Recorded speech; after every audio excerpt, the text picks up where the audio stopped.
আমি আছি সরাসরি একবার সেই হুগলি জেলা, সেই যেখানে শকুন্তলা মা 137তম বর্ষে পদার্পণ করলো।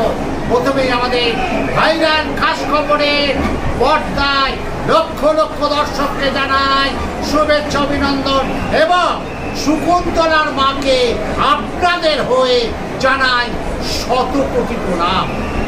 আর আমি চলে এসেছি একদম অনুসন্ধান কেন্দ্রে। আমরা দেখতে পেলাম এই অনুসন্ধান কেন্দ্রে, আর আপনাদের দেখিয়ে দিয়েছি এত মানুষের ভিড়, হাজার হাজার মানুষের ভিড়, সমস্ত জেলা থেকে এসছে এই কোন্নগর, হুগলি জেলার কোন্নগর শকুন্তলার মায়ের কাছে পুজো দিতে, মায়ের পাকে ছুঁতে, মায়ের পায়ে নমস্কার জানাতে, মায়ের পায়ে প্রণাম করতে। কিন্তু এত ভিড়, মানুষ হারিয়ে যাচ্ছে। এই সেই অনুসন্ধান কেন্দ্রে এসে যারা প্রতিনিধিরা আছে তাদেরকে বারবার জিজ্ঞেস করছে আমার ভাই কোথায় গেল, আমার মা কোথায় গেল, আমার বোন কোথায় গেল। সেই অনুসন্ধান কেন্দ্রে আমি চলে এসেছি ভাইরাল খাস খবরের পর্দায় যারা কর্মকর্তা আছে, শুনে নেব সংক্ষিপ্ত কথা তাদের মধ্যে। আপনাকে প্রথমেই আমাদের ভাইরাল খাস খবর তরফ থেকে অজস্র অভিনন্দন, শুভেচ্ছা।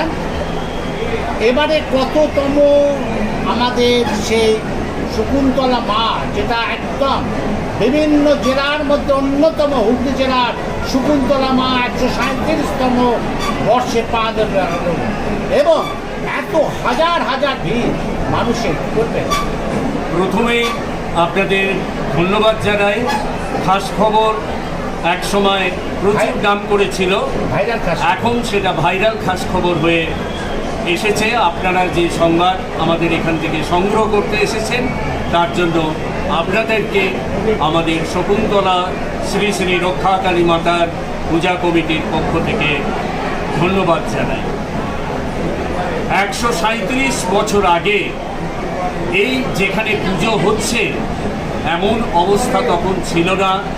ছিল পাকুড় গাছ এবং নানান গাছে ভর্তি, সেখানে শকুন বাস করত।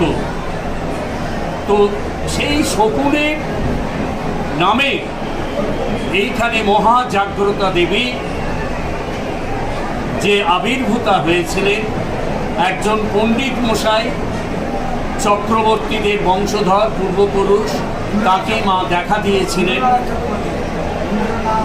ইন্দ্রনাথ চক্রবর্তী মহাশয় তাকে মা দেখা দিয়েছিলেন, এবং এত জাগ্রত সারা পুণ্যগড়ে অনেক রক্ষাকালী পুজো আজকের দিনে হয়, কিন্তু অন্তর থেকে যারা চেয়েছে তারা পেয়েছে। যার জন্যই এই এত ভিড়। শুধু হুগলি জেলা নয়, ভারতবর্ষের বিভিন্ন কোণা থেকে, এমনকি প্রবাস থেকেও যাদের আদিবাস এখানে চলে আসে। এই পূজা বৈশাখ মাসের অমাবস্যার কাছাকাছি কৃষ্ণপক্ষের কোনো একটি শনিবার মহাসমারোহে পুজো হয়।